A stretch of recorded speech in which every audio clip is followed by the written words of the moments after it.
याज्ञवल्क्य जी ने कहा, हे यतियो, अब मैं मृत्यु के पश्चात होने वाले मरणाशौच का वर्णन करता हूँ, उसका श्रवण करें। 2 वर्ष से कम आयु वाले बालक की मृत्यु होने पर उसको मिट्टी में गाड़ देना चाहिए।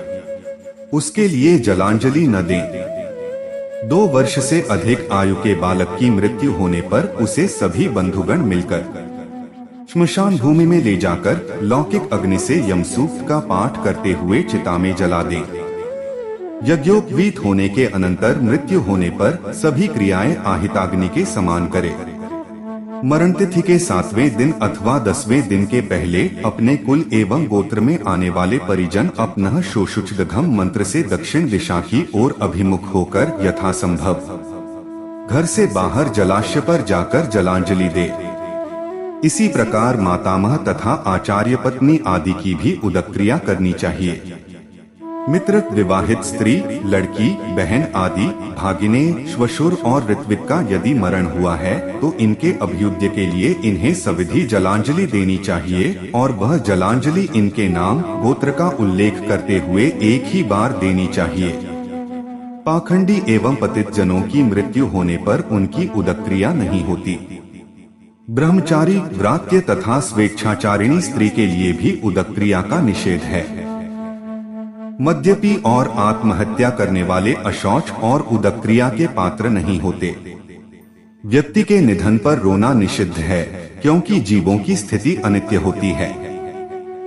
यथाशक्ति श्मशान भूमि में दाहादिक क्रिया करके स्वजनों को घर आना चाहिए। द्वार पर पहुंचकर वे सबसे पहले निम्ब की पत्ती चबाकर तदंतर आचमन करके अग्नि, जल, गोबर और श्वेत सरसों का स्पर्श कर पत्थर पर पैर रखकर धीरे से घर में प्रवेश करें। प्रेत का संस्पर्श करने पर भी मनुष्य को घर में प्रविष्ट होने के पूर्व उक्त विहित कर्म कर लेना चाहिए। सपिंड में आने वाले जो लोग पुण्य प्राप्त करने मात्र की दृष्टि से प्रेत का अनुगम अर्थात उसकी दाह क्रिया आदि में सम्मिलित होते हैं और वे यदि तत्काल अपनी शुद्धि चाहते हैं तो दाह क्रिया संपन्न कराने के अनंतर उन्हें स्नान एवं प्राणायाम कर लेना चाहिए। उस दिन खरीदे हुए पदार्थों का भोजन करके सभी परिजनों को अलग अलग भूमि पर सोना चाहिए। पिंड यज्ञ के पश्चात मृत व्यक्ति के उद्देश्य से विहित पिंडदान की प्रक्रिया के अनुसार अपसव्य आदि के रूप में 3 दिन तक पिंड रूप अन्न पृथ्वी पर मौन धारण करते हुए दे। श्राद्ध के लिए अधिकृत व्यक्ति खुले हुए आकाश के नीचे एक शिक्य आदि के मिट्टी के पात्र में जल और दूसरे मिट्टी के पात्र में दूध उस प्रेतात्मा को समर्पित करे। श्राद्धकर्ता को अशुचि होने पर भी श्रौत अग्नि एवं स्मार्त अग्नि में किए जाने वाले नित्य कर्म अग्निहोत्र, दर्श, पूर्णमास, स्मार्त अग्नि में विहित सायं प्रातः होम का अनुष्ठान श्रुति की आज्ञा के अनुसार करना ही चाहिए। यदि जन्म के पश्चात और दांत निकलने के पूर्व बालक की मृत्यु हो जाती है तो उनके संबंधियों की सद्यः शुद्धि हो जाती है। दांत निकलने के पश्चात चूड़ाकरण तक एक अहोरात्र का अशौच होता है और उपनयन संस्कार के पहले और चूड़ाकरण के बाद बालक की मृत्यु होने पर 3 रात्रि के बाद अशौच समाप्त होता है। उपनयन संस्कार के पश्चात मृत्यु होने पर 10 रात्रियों का अशौच होता है।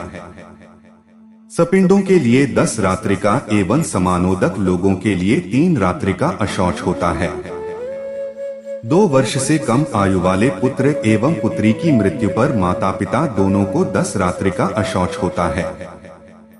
यदि इस मरणाशौच के मध्य परिवार में किसी बालक का जन्म या किसी की मृत्यु होती है तो प्रथम अशौच के शेष दिनों के पश्चात ही शुद्धि हो जाती है। सपिंड की मृत्यु होने पर ब्राह्मण, क्षत्रिय, वैश्य और शूद्र के लिए क्रमशः 10, 12, 15 तथा 30 दिनों का अशौच माना गया है। पाणिग्रहण संस्कार के पूर्व और वागदान के पूर्व तथा चूड़ाकरण के बाद कन्या की मृत्यु होने पर 1 अहोरात्र में ही शुद्धि हो जाती है। या शून्य स्मृति 24वें श्लोक की मिताक्षरा के अनुसार दांत निकलने के पूर्व यदि बालक का मरण हुआ और उसका अग्नि संस्कार किया गया तो 1 दिन में शुद्धि हो जाती है। गुरु और अंतेवासी शिष्य, वेदांगों का प्रवक्ता, मामा, श्रोत्रिय एवं अनौरस पुत्र, अपनी वह भार्या जो वह प्रतिलोम शंकर से अतिरिक्त किसी अन्य के आश्रय में रह रही है, उसके तथा अपने देश के राजा की मृत्यु पर एक दिन का अशौच होता है।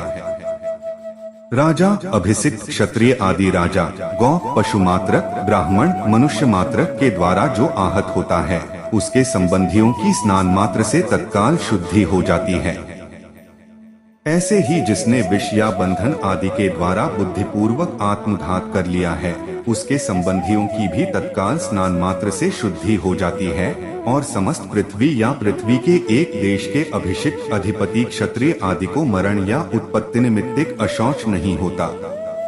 सत्री, लगातार अन्नसत्र चलाने वाले, व्रती, कृच्छ्र, चांद्रायण आदि व्रत में प्रवृत्त, ब्रह्मचर्य व्रत में प्रवृत्त, दाता, वह वानप्रस्थाश्रमी जो केवल दान ही देता है, प्रतिग्रह कभी भी नहीं करता, ब्रह्मविद, सन्यासी किसी भी प्रकार के अशौच से ग्रस्त नहीं होते। दान किसी को देने के लिए पूर्व में संकल्पित द्रव्य, विवाह के निमित्त एकत्रित सामग्री, यज्ञ आदि विशेष कृत्यों के लिए एकत्रित सामग्री, संग्राम, युद्ध काल में, देश में अति भयंकर या राजभय से उत्पन्न विप्लव की दशा में, अति कष्टकर आपत्ति में किसी भी प्रकार के अशौच की निवृत्ति तत्काल ही हो जाती है, अर्थात अशौच नहीं होता।